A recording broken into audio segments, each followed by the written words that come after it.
What's going on, everyone? Welcome back to Winter Wolf's Den. Winter Wolf here, coming at you with a late night, Saturday night edition of a story that probably literally everybody on the planet saw coming. We take a look at a Deadline article that came out a little bit earlier yesterday. Resident Evil on Netflix, canceled after a single season. Who could have foreseen this? Except literally anybody that might have been awake that had watched about, 10 minutes of the first episode or saw that god-awful first cast photo that they took where everybody was sitting around what looked like a high school classroom dressed to the nines and like the latest designer trends, things like that, looking like it was Resident Evil 90210 or something straight off the CW like Gilmore Girls or One Tree Hill or some other bullshit, I don't know. But absolutely everybody probably saw this coming. I watched all 10 of these episodes. It was god-awful. That I said before, and it's nice to see that I think studios are catching up to this. You have to respect source material. If you can't respect source material, come up with your own damn IPs. Exercise the creative muscle, think up some characters, put together a plot, and come correct. Like, I don't see how you can option an IP dating back to the 90s that's explicitly about zombie survival, and then give me a 10-episode series that has two girls running around their high school talking about feelings, and then in the future there's zombies, and none of that makes sense, but it's never about the survival element. There's never a mystery to unfold. There's nothing like the games in terms of you never know what's coming after you or what's around the next corner. There's never any crisis to manage resources, ammunition, or areas you can't get into. Like, just for once, I'd love for these guys to take an IP like this that has a good story built in, but something that would be intriguing to watch week to week as people battle the undead. I mean, Walking Dead's probably one of the better things that we have on TV, and even that is more about the interpersonal character workings than it is about the story that they're trying to tell, like plot-wise. It's about the characters being crappy to each other. Resident Evil, they could kick that off really easy and then just literally follow the plot arcs of multiple games over time and just watch the arc evolve from, they could do the original trilogy, then they could end Resident Evil 4, which a lot of people consider the best episode, the best installment in the game series, and then get into 5 and skip 6 because that was god-awful. That might be one of the worst games I've ever played. I couldn't give that game away when it came out. I uninstalled it after about 20 minutes and tried to give it away on the Xbox forums, and people were like, nah, bro, keep it. Or even if they wanted to just keep it more modern and just do the Biohazard story or the new Resident Evil Village story, which I thought was pretty decent.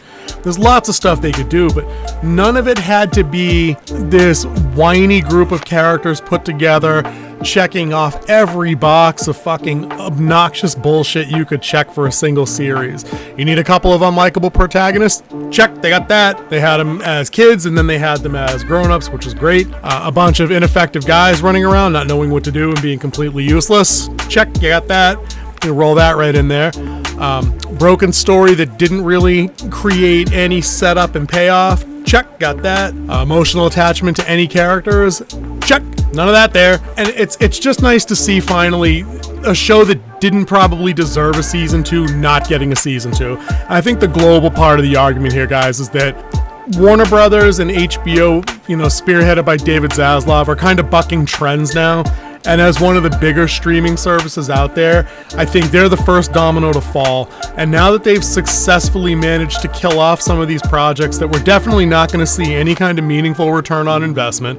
Let's face it, nobody was subscribing to Netflix to get Resident Evil. No one was going to subscribe to HBO Max to keep up with anything else when they see the same old names attached to them in the headlines about who's writing, directing, producing, starring. People are just done. So I think that after Zaslav at HBO kind of knocked that first one over, I think we're going to see a lot more cases like this. I think these streaming companies that have dumped millions of dollars into IPs that they didn't own outright, they're just not going to make this kind of crap anymore. And I think the rest of what we're going to see for the next couple of years are going to be things that might have entered into production over the last 3 or 4 years, and they're finally just making their way off of the conveyor belt. And so we can chalk Resident Evil up to that. I mean, they unloaded Cowboy Bebop less than a year ago, I think, and they did that halfway through the run, which was great. Why the Last Man got similar treatment. I think that was on FX, if that's still around, but same thing. They got shows that they just for whatever reason, they honestly thought that the ability to cram their agenda and narrative into existing IPs was going to be something they could do in perpetuity. And I think it's finally just catching up with them. I think that the marketing departments are losing their grip on being able to bend like executive ears into getting these kind of shows made. And I think a lot of people are falling back on tried and true metrics of understanding who their demographics are. You know, like Disney picked up Star Wars because they wanted to be able to cater to little boys because they already had the Disney princess thing on lockdown for little girls. And then they fucked up by disinviting little boys to new Star Wars by pushing all the female stuff in front of them and downplaying the legacy characters that their dads, uncles, older brothers, grandfathers that we all kind of like. And I think that's what we're seeing here, is that I think the real world implications of pandering to less than 5% of people that believe in this bullshit isn't profitable, and I think the money has finally run out on it.